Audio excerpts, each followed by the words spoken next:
Fia whaawhenua i atu i lau whaafonga angai le nei tai au, malo le soifua manialo mai o tala la Radio Samoa.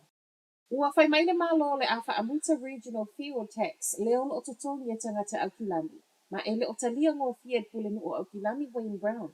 Talu mai la Samoa mua i ulai o le rua festival malevalu. O le ana amata totongi e tangata Aukilani le se fulu tasi tesi lima sene whaau popo i le tau o le little pilisini. Po le la fonga le nei. O lo o sili atu ai le tau ngata o le pilisini a Aukilani nai lo isi lava vai ngō ni sila.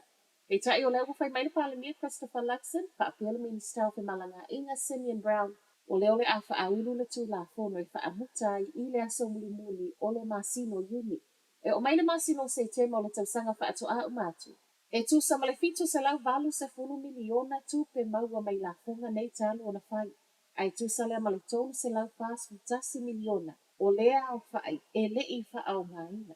O se fuafuanga e le o fia fia i ele pulenu o Aukilani ma whai mai. A whaamuta nei fuel tax a Aukilani o lona winga.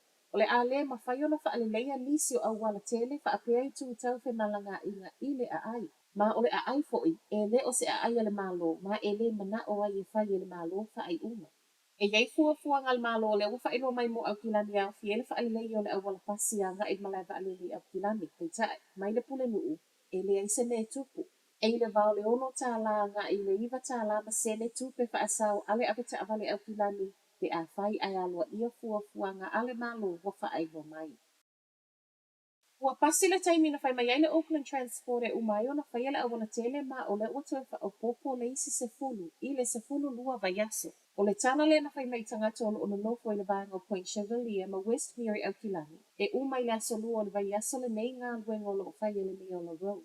E lima tesi ono miliona le tupe wa whaalu i polo keti le nei a o fo ia i ai talu mai le lua feskulu ma le lima. Ma e nisa reporti o atu i le lua skulu ma le iwa kolosi i lunga le awana le nei.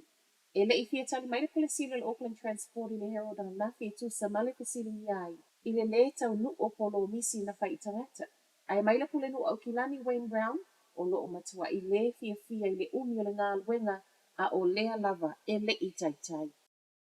O lo ma fo fo fa nga malo e sui le fa ngol o nga fuai fa na wa o nga wau university mo le tau sanga mo mua ai sui a nga i le tau sanga mo muli e wi o lo tala no ina pele nei mata upu ta sile me o manino e le to e benefiti ai fa na wa umo na manui ai le fa ngale nei na o nga fuai i tau sanga mo mua e u fale ai o lo o nga tu sale fu nga male mana o party le act le ana fa ai lo mai na vai tai no fa nga fa to sinol palota la tau te toe ave e sea o na ele o iai so na a fia ngai le to a teilo whanau o lo o mawhaio na unu whale university. I wha mau maunga le malo o le to a teilo whanau a o ngana wha o ngā ina le whainga le neia o ngā fua i le tausanga mua mua. O whanau a o ngā papalangi le vau le sefulu vali. I le sefulu iwa tausanga le mātutua.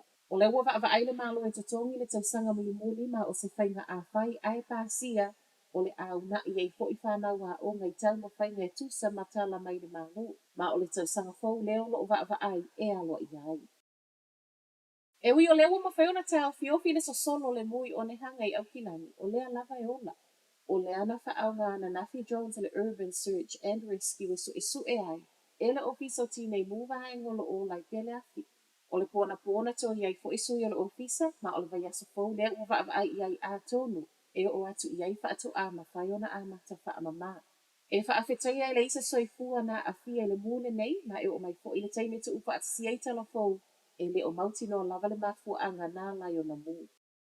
Ma tala wha ai u, wa wha ai no wha lawa i tele whale ainga ele e lea, to e monga a Aukilani.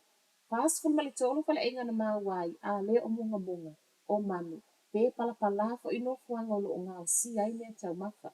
I le vau se te masau ia Januari le tausanga nei, fast funu malitasi fale o loa watu uatu ia le D grade, ai lua wa tapu ni a le tu maule mai atu uatu ia yo E grades, po opisi nisi nei, wa mawala lalo tele ni fa atu langana. O le o ngā tutono au Kilani le te le fale inga D grade is funu malitolu, so o ai ma au Kilani sau te se funu lua, lima i au Kilani si sifo, ma le whai ma tu. Mai le councilor au Kilani sau te elf Pilipai nei tala le One News, e mo o mia le leima ma mao me o lo fa atau ma tau ma mawhai tangata. Ma o le au ngā fo i lea, o asia singa nei le council. O loo maua umalelisi o fale ainga nei mo le sila fia tangata lautele I lunga le upenga tawha ilangi ele Auckland Council. O tala nala Radio Samoa, manuia le nei tai au.